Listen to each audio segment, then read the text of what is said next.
guys, magluluto po tayo ngayon ng chicken mechado. So meron tayong chicken, patatas, at saka yung ating bell pepper. Then lalagyan natin din ng Knorr chicken cubes at yung ating tomato sauce para sa ating chicken mechado. Then lalagyan ko rin siya ng kalamansi at saka yung ating papalasa, asin. Then yung ating sibuyas and then bawang. Saka yung ating ground pepper. Then saka yung ating sugar. At saka yung ating soy sauce. Then, ang next natin gagawin ay mag-slice naman tayo ng ating patatas. Slice lang natin yung ating patatas. So, hindi ko na binalatan kasi malinis naman to. Nahugasan ko na. So, hatiin natin siya sa 4.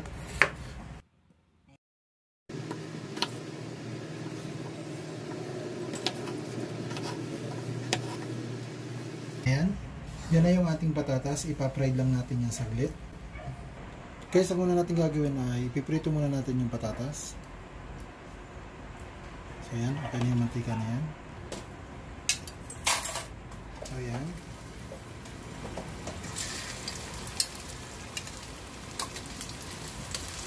Hindi na natin tinanggal guys yung balat kasi malinis naman yan. Yan guys, malapit na po siyang maluto.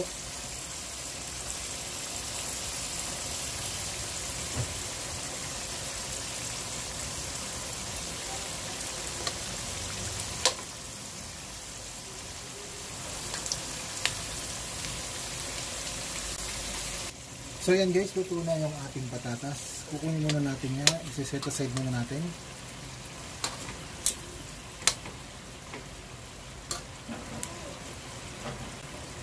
Guys, ito na yung ating na-pritong patatas. So hintayin na lang natin. I-start naman natin na lutuin na yung ating chicken. Unahin natin yung ating sibuyas.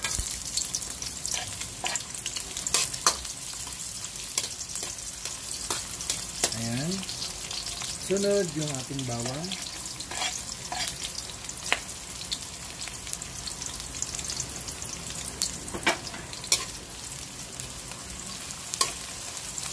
Sunod na natin dito nilalagay yung ating chicken.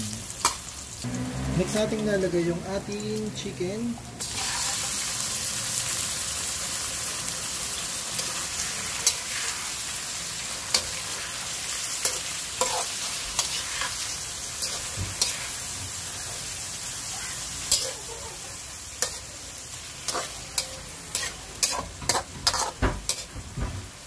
Yan, hayaan muna natin kumulo siya. Then, tatakpan lang muna natin.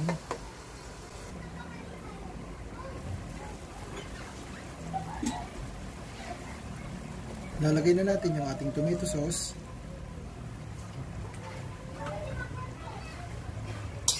Ay, sorry, soy sauce pala. Yung ating toyo. Ayan. So, nabaligtad na natin yan.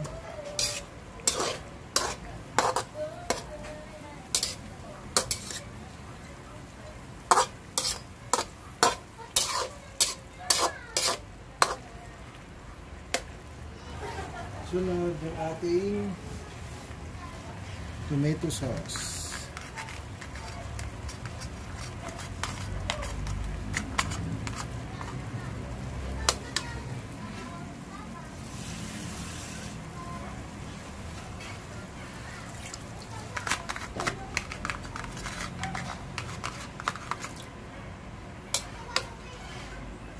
Then, haluin lang natin.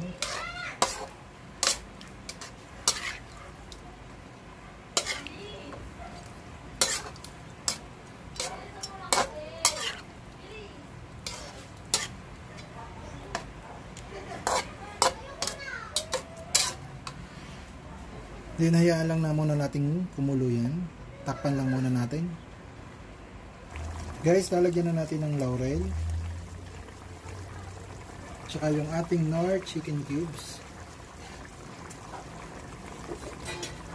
Tapos, haluin lang natin ulit.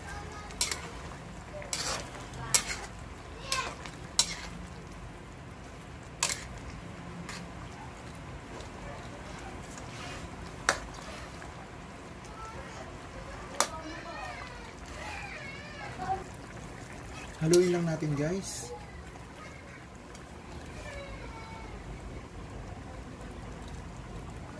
Ayan. Tapos,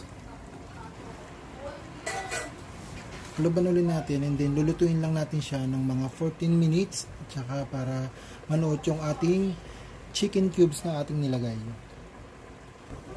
Next naman natin ilalagay yung ating kalamansi para medyo may kaunting asim yung ating mechado. Tapos haluin lang natin guys ng bahagya. Ayan. Baliktarin lang natin din yung mga manok para maluto siya ng maigi. Ayan guys, pakuloyin ulit natin hanggang sa lumambot yung ating chicken. Ang next natin ilalagay ay yung ating bell pepper.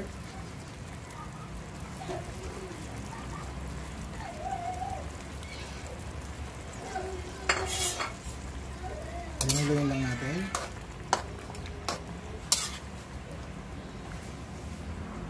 Sunod yung ating sugar.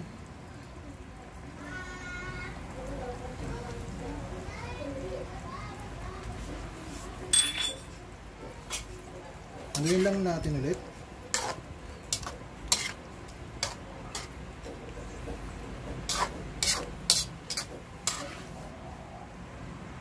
Siyempre guys, lalagay na po na natin yung ating patatas na ating naprito kanina. Ayan.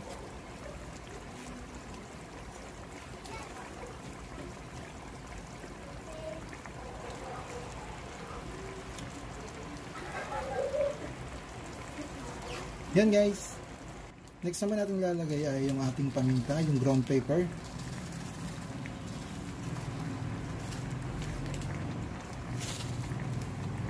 Samahan na din natin ng asin.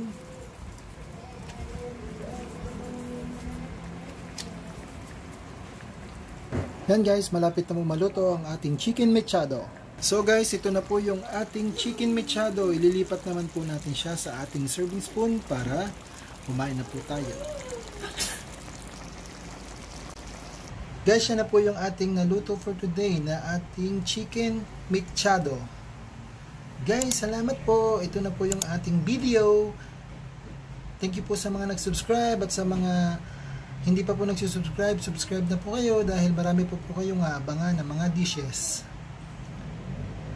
Thank you guys! Bye-bye!